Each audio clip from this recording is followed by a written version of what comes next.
Welcome first year students, English and communication skill हम कर रहे थे where the mind is without fear.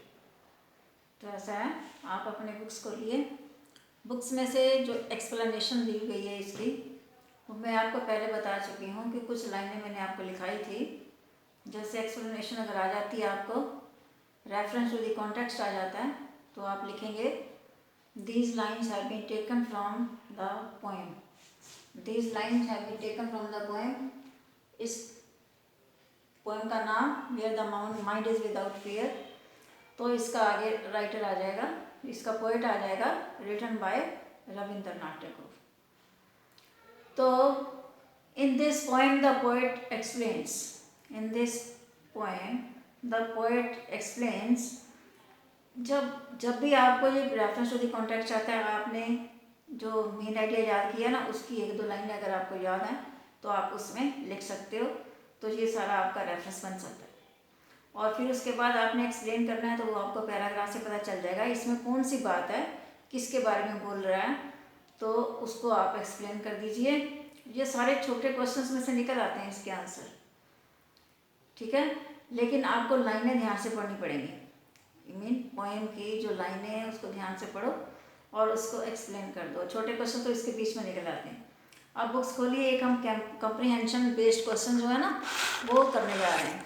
देखिए इसमें पेज है 252, where the mind is without fear and head is held high, where knowledge is free, where the word has not been broken up into fragments.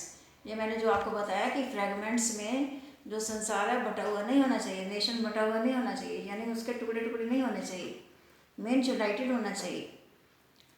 Bye narrow domestic walls, by narrow domestic walls mean क्योंकि दकियानुसी विचार हैं, domestic Waals बना देते हैं, दीवारें बना देते हैं, तो ये सब काम नहीं होना चाहिए। मतलब करें लेकिन प्यार से रहें, कोई इसमें ये ना हो, सब फ्री हो, नॉलेज सबके लिए फ्री है, ठीक है। कस्टम सब अपने अपने अलग अलग बना रहे, ठीक है, कोई बात नहीं। तो किसी भी तरह की उनके ऊपर बंदिश नहीं होनी चाहिए। ये नहीं होना चाहिए कि ये इस धर्म को अपनाता है या इसको नॉलेज, इसको शिक्षा नहीं मिलनी चाहिए, नहीं, कोई अपने विचार प्रकट करे, जो मर्जी करे, काम फ्री होना चाहिए।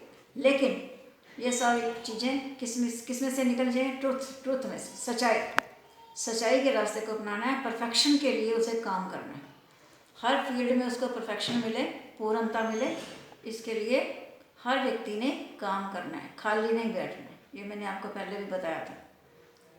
तो इसके बाद उन्होंने कहा where words come out from the depth of truth. ये देखो लाइन भी आ गई, जहाँ हमारे जो शब्द हैं, जो हम बोलते हैं, जो हमारे मुख से निकलते हैं, वो कहाँ से निकलनी चाहिए, सच्चाई, पूरी सच्चाई होनी चाहिए इसमें। यह नहीं कि झूठ मूठ बोल दो, सच्चाई होनी चाहिए।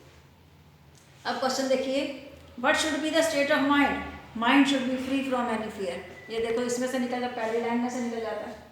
इन this point the poet wants that there should be no fear, fear नहीं होना चाहिए, किसी तरीके का कोई डर नहीं होना चाहिए किसी भी व्यक्ति को।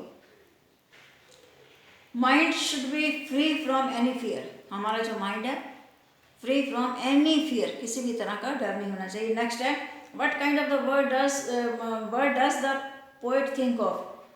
ये देखो, ये भी क्वेश्चन इसके बीच में से निकल रहा है। The poet wants that the word should not be divided into small pieces.